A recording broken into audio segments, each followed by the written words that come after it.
ସମସ୍ତଙ୍କୁ ବଶ କରିବାର ସହଜ ଉପାୟ ନେଇ ଆସିଛି। ଏହି ପତ୍ର ସାହାଯ୍ୟରେ ଆପଣ ଚମତ୍କାର ବଶୀକରଣ କରିପାରିବେ। ଯାହା ଚାହିଁବେ ତାହା କରିପାରିବେ।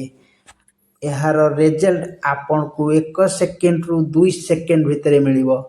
ତ କ'ଣ ସେ ପତ୍ର? କେଉଁ ପତ୍ର ସାହାଯ୍ୟରେ ଆପଣ କରିବେ ବଶୀକରଣ ବଶୀଭୂତ?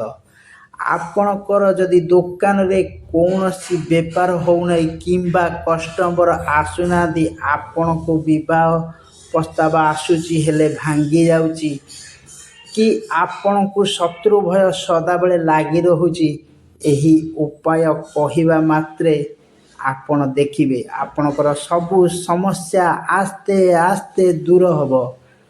କ'ଣ ସେ ପତ୍ରରେ କ'ଣ କରିବେ, ଏହାର ସମ୍ପୂର୍ଣ୍ଣ ଭିଡ଼ିଓ ଦେଖିଲେ ଆପଣମାନେ ଜାଣିପାରିବେ।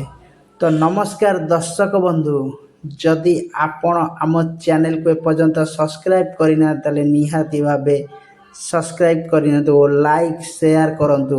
ଆଉ କମେଣ୍ଟରେ ଜୟ ମା କାମାକ୍ଷା ଦେବୀ ନିଶ୍ଚିନ୍ତ ଲେଖନ୍ତୁ। ଉପାୟଟି କ'ଣ ଲେଖି ରଖନ୍ତୁ। ପ୍ରତ୍ୟେକ ଶନିବାର ଦିନ 2ଟି ତୁଳସୀ ପତ୍ର ନେବେ। ଆପଣଙ୍କର ଯେଉଁ କାର୍ଯ୍ୟ ପାଇଁ ବଶୀଭୂତ କରିବାର ଥିବ ସେହି କାର୍ଯ୍ୟ ତୁଳସୀ ପତ୍ରରେ ଲେଖିବେ। କେମିତି ଲେଖିବେ? ସିନ୍ଦୁର ସାହାଯ୍ୟରେ ଲେଖିବେ। ଆଉ ସେହି ପତ୍ରକୁ ନେଇ ବୋହି ଯାଉଥିବା ଜଳରେ ଆପଣ ଭସେଇ ଦେବେ। ନମସ୍କାର ଜଣେଇ ଆପଣଙ୍କ ଭାବିଥିବା କଥାକୁ ଜଣେଇ ସିଧା ଏକ ମୁହାଁ ହୋଇ ଘରକୁ ଆସିବେ। ଦେଖିବେ ଆପଣଙ୍କର ରେଜଲ୍ଟ କେମିତି ଆସୁଛି, ଆପଣଙ୍କର ଫଳ କେମିତି ଆସୁଛି।